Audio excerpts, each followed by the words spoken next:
Hello বন্ধুরা, আজকে শুক্রবার, আজকে ছুটির দিন। আমি এসেছি মাছ ধরতে। দেখো এই জায়গায় কত মাছ, এই জায়গাটুকুর ভিতরে কত মাছ আছে। আমি মাছ ধরেছি এর আগেও, এখান থেকে অনেক ধরেছি, সেগুলো তোমাদের দেখাতে পারিনি। এবার দেখো এই একটা ফলুই ধরলাম, এখান থেকে ফলুই মাছ এখান থেকে একটা ধরা হলো।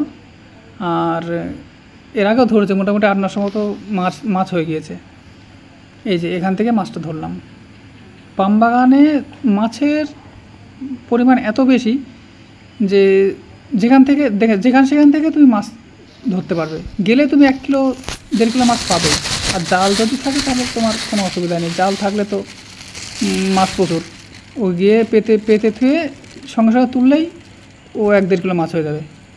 আচ্ছা, এই যে মাছগুলো এখানে ট্যাংরা আছে, শোল আছে আর পুঁটি আছে। মাছগুলো বড় বড়, বেশ ভালোই বড়। এই যে আর একটা শোল পেলাম, আর একটা শোল পেয়েছি।